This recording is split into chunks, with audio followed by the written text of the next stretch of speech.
और अब बात करेंगे मथुरा की श्री राम जन्मभूमि की तर्ज पर। अब मथुरा की श्री कृष्ण जन्मभूमि में भी क्या कुछ होने जा रहा है। कार सेवा का ऐलान यहाँ पर कर दिया गया संतों की तरफ से, और उसी के बाद से अब यहाँ पर तनाव भी कुछ महसूस होने लगा। श्री कृष्ण जन्मभूमि मुक्ति अभियान के तहत संत समाज ने मथुरा में कार सेवा का आह्वान किया। देश भर के साधु संतों का आगमन मथुरा में शुरू भी हो चुका है। इस आयोजन में 13 अखाड़ों से महंतों के शामिल होने का दावा किया जा रहा है।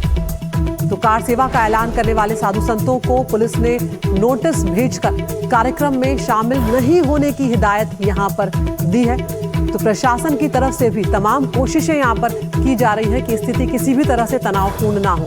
साध्वी ऋतंभरा, देवकीनंदन ठाकुर और स्वामी कृष्णानंद महाराज समेत कई संतों को प्रशासन की तरफ से नोटिस जारी कर दिए गए, और वहीं संत समाज ने पुलिस के नोटिस के बावजूद पीछे हटने से इनकार कर दिया है। धर्म रक्षा संघ के अध्यक्ष सौरभ गौड़ का दावा है कि वृंदावन से बड़ी संख्या में साधु संत और धर्म योद्धा चित्रगुप्त पीठ पहुंचेंगे। संतों की बैठक में कार सेवा कार्यक्रम को भव्य तरीके से आयोजित करने का फैसला भी किया गया। संतों का कहना यह है कि वो मार्च नहीं करेंगे, सिर्फ हवन यज्ञ होगा। उधर कार सेवा के ऐलान को देखते हुए प्रशासन भी अलर्ट है और सुरक्षा व्यवस्था काफी कड़ी कर दी गई है।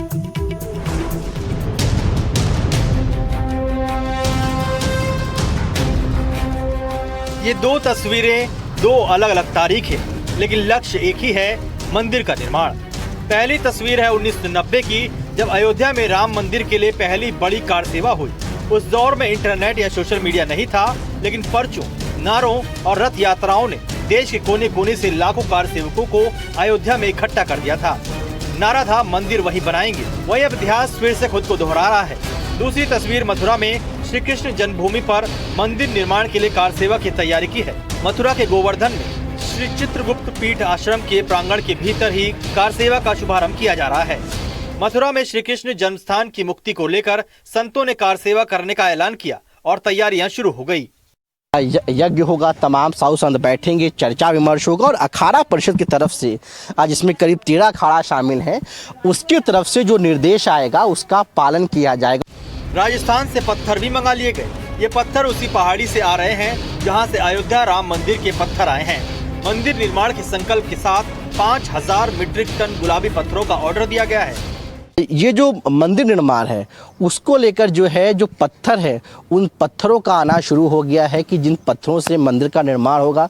आप देख सकते हैं कि ये जो पत्थर हैं इस पीठ में आने शुरू हो गए हैं, और ये वो पत्थर हैं, गुलाबी रंग के ये पत्थर हैं जो राजस्थान भरतपुर जिला है उसमें बंसी पहाड़ है, वहाँ से ये पत्थर आए हैं। और ये वही बंसी पहाड़ है जहाँ से जो राम मंदिर का निर्माण हुआ है, जहाँ से जिस पहाड़ी से पत्थर आया है उसी पहाड़ी से, उसी जगह से ये पत्थर भी आ रहा है। जानकारी के मुताबिक करीब 50,000 घन फुट जो है पत्थरों का ऑर्डर दिया गया है, और अभी तक जो है करीब 350 घन फुट पत्थर आ चुका है। श्री राम जन्मभूमि की तर्ज पर अब मथुरा की श्री कृष्ण जन्मभूमि में भी कार सेवा का ऐलान संतों की तरफ से किया गया। चित्रगुप्त पीठाधीश्वर स्वामी सच्चिदानंद जी महाराज ने एनडीटीवी से बात करते हुए कहा कि जो अयोध्या में किया गया अब वही ब्रज में करना पड़ेगा। अगर न्यायालय के निर्णय में देरी होगी, अगर शासन के निर्णय में देरी होगी, तो हम विवश होंगे। पूरे देश का संत समाज जागृत हो चुका है। एक एक संत ने समर्थन दिया है, चाहे ब्रज के संत हो, चाहे हरिद्वार के हों, चाहे काशी के हों, चाहे प्रयागराज के हों। हमें समस्त अखाड़ों का समर्थन प्राप्त है, हमें समस्त अखाड़ा परिषद का समर्थन प्राप्त है, और शीघ्र ही इस पे सभी बैठकर चिंतन कर रहे हैं। पूरे भारत में लगातार बैठकें चल रही हैं। मथुरा के श्री कृष्ण जन्मभूमि शाही ईदगाह विवाद को सुलझाने के लिए सुप्रीम कोर्ट ने दोनों पक्षों को आपसी सहमति और सौहार्दपूर्ण ढंग से बातचीत के जरिए मध्यस्थता करने का निर्देश दिया था। अब ये आप देखिए कि ये जन्मभूमि है, और जन्मभूमि के ही नज़दीक जो है वो ईदगाह मस्जिद है, और उसी के बीच में जो जगह है वहाँ पर कार सेवा करने का ऐलान आज सच्चिदानंद स्वामी ने किया है, और ये कहा है कि अब श्री कृष्ण जन्मभूमि को मुक्त कराने की ज़रूरत है।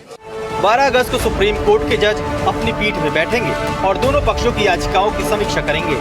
इसी दौरान कोर्ट को ये भी सूचित किया जाएगा कि स्थानीय स्तर पर सुलह वार्ता कहां तक पहुंची है। सुप्रीम कोर्ट 12 अगस्त की सुनवाई के बाद भी 18 अगस्त की स्थानीय वार्ता के नतीजों का इंतजार कर सकता है। मथुरा से रवीश रंजन शुक्ला और पल्लव मिश्रा की रिपोर्ट, एनडीटीवी इंडिया।